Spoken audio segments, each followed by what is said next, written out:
வணக்கம் மாணவர்களே. இந்த வீடியோவில் 7ஆம் வகுப்பு கணிதம் பருவம் 2 அலகு 1 எண்ணியல் பயிற்சி 1ல் 5ல் 7, 8, 9 இந்த 3 கணக்குகளையும் இந்த ஒரே வீடியோவில் பார்க்க போகிறோம். முதல்ல 7வது கணக்கு பாருங்க. ஒரு வகுப்பில் 26 மாணவர்களும் மற்றும் 24 மாணவிகளும் உள்ளனர். அவர்களின் பின்னங்களை தசம வடிவில் குறிப்பிடுக. பாருங்க, 26 மாணவர்களோட என்ன வேணும்? தசம வடிவம் வேணும். 24 மாணவிகளோட தசம வடிவம் வேணும். அப்போ நமக்கு மொத்தம் எத்தனை பேர் இருக்காங்கன்னு தெரியணும். அந்த கிளாஸில் எத்தனை பேர் இருக்காங்கன்னு கண்டுபிடிப்போமா? பாருங்க, மொத்தம் மாணவர்கள் 26, மாணவிகள் 24, ரெண்டையும் கூட்டினா 50 பேர் இருக்காங்க இல்லையா? இப்போ மாணவர்களோட தசம வடிவத்தை நம்ம கண்டுபிடிக்கலாமா? பாருங்க, மாணவர்கள் எத்தனை பேர்? 26 பேர். மொத்தம் எத்தனை பேர்? 50. அப்போ 50ல் 26 பேர் மாணவர்கள். மொத்தம் எத்தனை பேர்? 50. இதை பகுதியில் எழுதணும். மாணவர்களுடைய எண்ணிக்கை 26. இப்போ என்ன செய்ய போகிறோம்? 26 நம்ம 50 கொண்டு வகுத்துட்டோம் அப்படின்னா நமக்கு ஆன்சர் கிடைச்சிடும். பாருங்க, 26 50 கொண்டு வகுக்க போகிறோம்.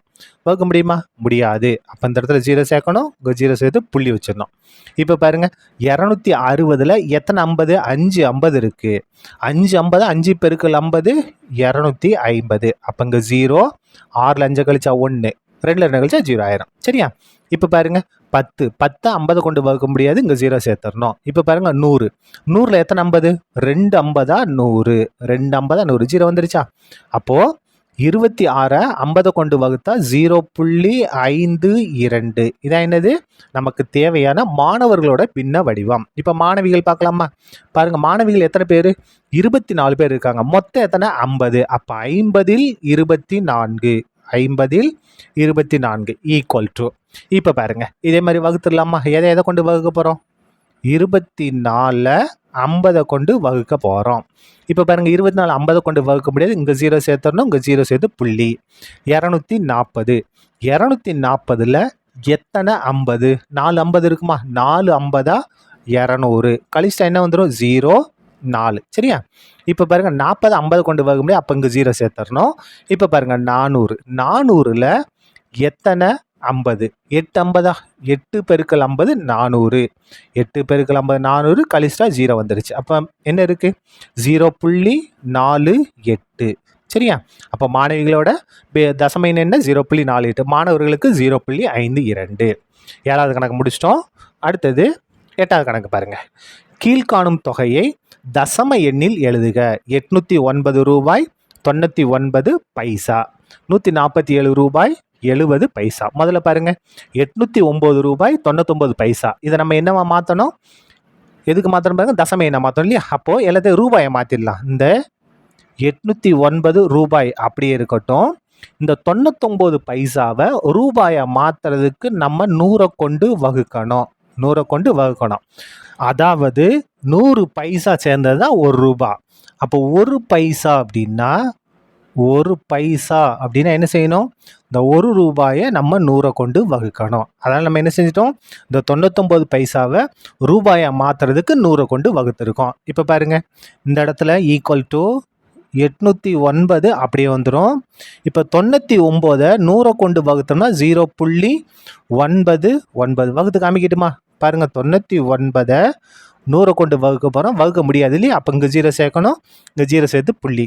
990ல் எத்தனை 100 இருக்குது? 9 100 இருக்குது. 9 100 900 கழிச்சிருங்க. 0 9ல் 0 கழிச்சா 9. இப்போ பாருங்கள், 90 100 கொண்டு வகுக்க முடியாது. இங்கே 0. அப்போ பாருங்கள், 900 900ல் 9 9 100 900 ஆன்சர் 0 வந்துருச்சா? அப்போது 99 100 கொண்டு வகுத்தோம்னா 0.99. இப்போ பாருங்கள், ரெண்டையும் கூட்டிடலாமா? எதை கூட்டணும் நம்ம? 809.20 சேர்த்துக்கலாம்.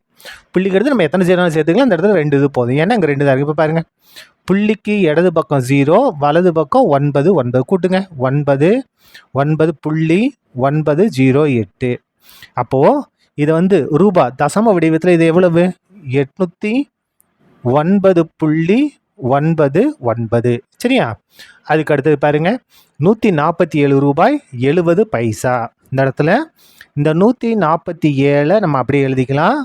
ப்ளஸ் இந்த பைசாவை நம்ம ரூபாயை மாற்றணும். அப்போ எதை கொண்டு வகுக்கணும்? 100 கொண்டு வகுக்கணும். 147 70 100 கொண்டு வகுத்தோம்னா 0.70. இந்த மாதிரி நீங்கள் வகுத்து பாருங்க. சரியா? இங்கே 99 100 கொண்டு வகுத்தோமோ அதே மாதிரி வகுத்து பாருங்க, உங்களுக்கு கரெக்டாக வரும். இப்போ இது ரெண்டையும் கூட்டலாமா? 147 147.00 எழுதிக்கலாம். இப்போ பாருங்க, இதை கூட்ட போகிறோம். புள்ளிக்கு இடது பக்கம் 0, வலது பக்கம் 70. கூட்டுங்க. 0 7 7 4 1. அப்போது ரூபாய் 147.70. இந்த கடைசியில் இந்த 0வை எடுத்துட்டாலும் தப்பு கிடையாது. இப்படி எழுதினாலும் சரிதான். அப்படி இல்லைன்னா அல்லது 147.7 ரெண்டு ஒன்று தான். அந்த கடைசி 0 இருந்தாலும் 0 இல்லைன்னா ரெண்டு ஒன்று தான். சரியா? அடுத்தது 9வது கணக்கு பாருங்க. தசம எண்களை பயன்படுத்தி மீட்டரில் எழுதுக. முதல் இது பாருங்க, என்ன கொடுத்துருக்காங்க? 1328 சென்டிமீட்டர். இதை நம்ம என்ன மாற்றணும்? மீட்டரா மாற்றணும். மாற்றலாமா? அப்போ பாருங்க, எத்தனை மீட்டர்? அதாவது 100 சென்டிமீட்டர் சேர்ந்தது நமக்கு 1 மீட்டர். சரியா? அப்போ 1 சென்டிமீட்டர் அப்படின்னா என்ன செய்யணும்? 1 100 கொண்டு வகுக்கணும். 1/100 மீட்டர். 1 சென்டிமீட்டருக்கு சமமானது என்னது? 1/100 மீட்டர். அப்போது இதை நம்ம எதை கொண்டு வகுக்கணும்? இந்த சென்டிமீட்டரை 100 கொண்டு வகுக்கணும். அப்படின்னா 1/100 கொண்டு பெருக்கணும். அந்த மாதிரி இது பண்ணோம்னா நமக்கு இது என்ன மாறிடும்? மீட்டராக மாறிடும். 1328 இருக்கு. எதை கொண்டு வகுக்கணும்? 100 கொண்டு வகுக்கணும். வகுக்கலாமா? பாருங்க, 1328 எதை கொண்டு வகுக்க போகிறோம்? 100 கொண்டு வகுக்கலாமா? முதல்ல 132. 132 எத்தனை 100? 1 100 100. கழிச்சிருங்க. 2ல் 0 கழிச்சா 2, 3ல் 0 கழிச்சா 3, 1ல் 1 கழிச்சா 0 வந்து. அடுத்தது இதை கீழே இறக்கிடுங்க. 8 இல்லையா? 328. 328 எத்தனை 100? 3 100. 3 பெருக்கல் 100 300. என்ன செய்ய? கழிச்சிருங்க. 8 2. இப்போ பாருங்க, 28 100 கொண்டு வகுக்க முடியாது. இங்கே 0 சேர்க்கணும், இங்கே புள்ளி வைக்கணும். 280. 280 எத்தனை 100? 2 100. 2 பெருக்கல் 100 200. கழிச்சிருங்க. 0 8. சரியா? 80 100 கொண்டு வகுக்க முடியாது. இங்கே 0 சேர்க்கணும், இங்கே எதுவும் செய்யக்கூடாது இல்லையா? இப்போ 800. 800 எத்தனை 100? 800. 8 பெருக்கல் 100 800. ஆன்சர் 0 வந்துருச்சா? அப்போது 1328 100 கொண்டு வகுத்த என்ன வந்தது? 13.28 மீட்டர். இந்த 1328 சென்டிமீட்டர் இருக்கு இல்லையா? இதை மீட்டரை மாற்ற என்ன வருது? 13.28 மீட்டர். அடுத்தது 2வது கணக்கு பார்க்கலாமா? பாருங்க, 2வது என்ன கொடுத்துருக்காங்க? 419 சென்டிமீட்டர். இதை நம்ம மீட்டரை மாற்ற போகிறோம்.